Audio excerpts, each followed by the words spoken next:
Hello friends, welcome back to Akida. In the previous lecture, we have discussed about the permeability, constant head permeability, falling head permeability test, and also we have seen about the equivalent permeability if flow is through the parallel to the layers or perpendicular to the layers. Let us solve some problems based on those theories.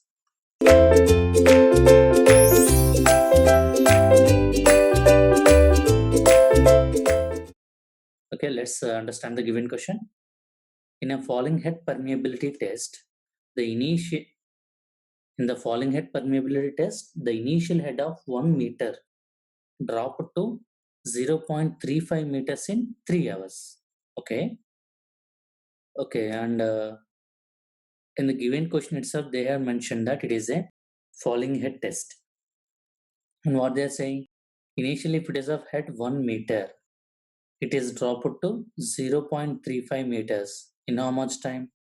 In the 3 hours time. Okay. The diameter of the standpipe, and also they are given the details of the specimen. Okay, they are asking the permeability. Oh, I think it is a direct question, isn't it?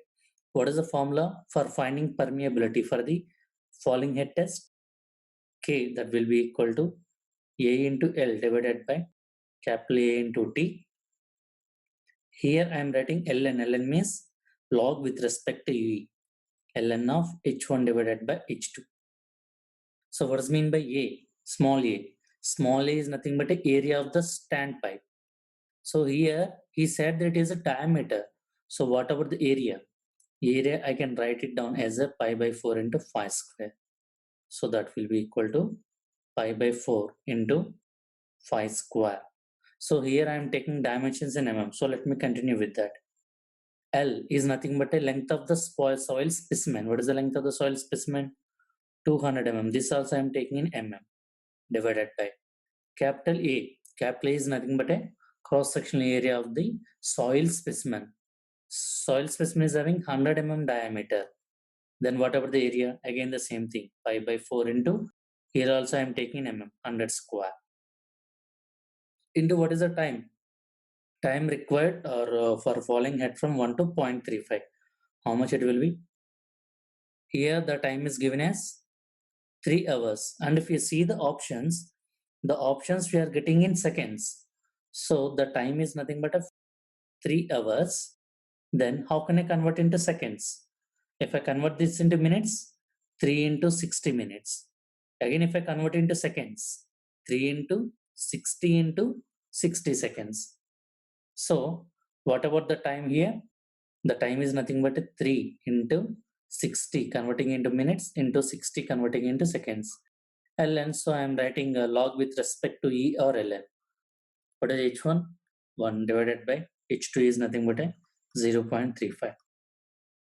So here time we are considering in seconds and our areas and lengths we have considered in mm. So whatever the answer we will get, that answer will be in the mm per second. So the answer is nothing but a 4.86 into 10 to the power of minus 5 mm per second. So what is the correct option? A? No. Why? Because here the unit is mm per second. So what you will do in the exam hall, you are so very happy that very small question is came and you got the answer, and without seeing these units, what you will pick it up? A. But always remember, while selecting the answer, please cross check with the units. Most of the mistakes the students will commonly do is with the units only. So convert this into centimeter. So if I convert this into centimeter, then the answer will be 1 mm equal to 10 power minus 1 centimeter. So minus 1 will add here. So what will be the option? 4.86 into 10 to the power of minus 6 centimeters per second. So this is what the correct option. So this is a direct formula oriented problem. Just you have to substitute in the proper units. That's it. Next. So what is the given question? In a constant head permeameter, so this is also nothing but a test. Permeameter is equipment used to find the permeability of a soil specimen. In a constant head, they have given what is the cross-sectional area? 10 centimeters square. when the flow taking place under a hydraulic gradient of 0.5. The amount of water collected in 60 seconds is 600. So first, what they are asking us to find out the permeability. For finding permeability in a constant head test, what is the formula we can use? We can use Q equal to K into I into A. What is the Q? Discharge through the soil.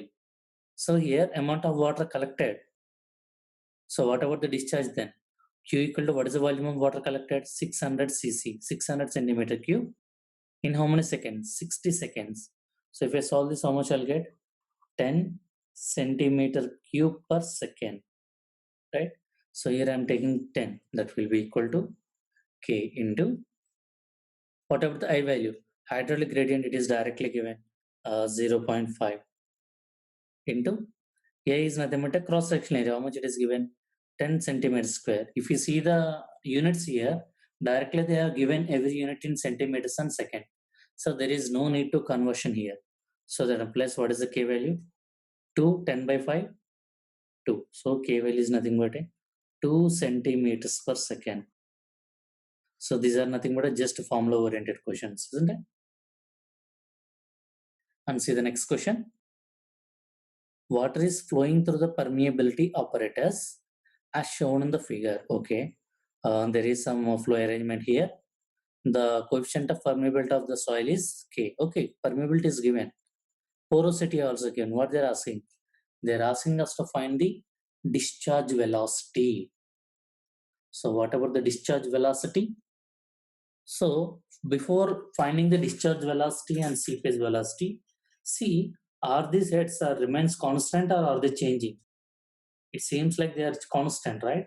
They have maintained water level in such a way that these heads are not changing.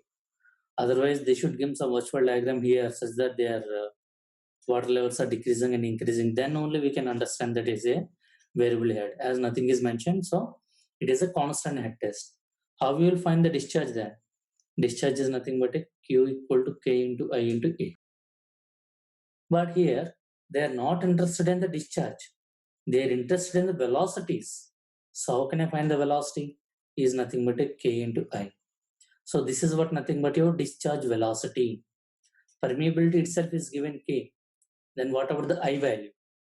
I is nothing but a hydraulic gradient. How can I find out the hydraulic gradient? If you remember, total head loss divided by length of the soil specimen, isn't it? So what is the total head? Total head will always taken as a difference between the water level. So here it is the upstream water level, it is a downstream water level. So what is the difference between the water levels? 0.4 plus 0.8, that is nothing but a 1.2. So the total head of the soil sample is nothing but a 1.2. What is the length of the soil specimen? From here to here, 0.8 plus 0.4. Then again it is how much? 1.2. So for the present soil sample, what is the hydraulic gradient? 1. So if I substitute 1 here, so what is the discharge velocity? Discharge velocity is nothing but a K. How many options are there with K? Okay, there is only one K. So directly you can choose this answer. Otherwise, you can cross check it by finding the seepage velocity also. How can I find the seepage velocity? So let us say V subscript S. So seepage velocity is based on the force of the soil. Discharge velocity is by considering the entire area of the soil. So discharge seepage velocity is much more higher than the discharge velocity. How can I find it out? Just by discharge velocity divided by porosity. So discharge velocity is K. Porosity is 0.5. That is 1 by 2. If this goes numerator, so what is the discharge velocity? So pH velocity 2K. So the option A is correct. These are some of the problems based on the direct formula oriented approach. In the next lecture, we'll solve some more problems. Thank you.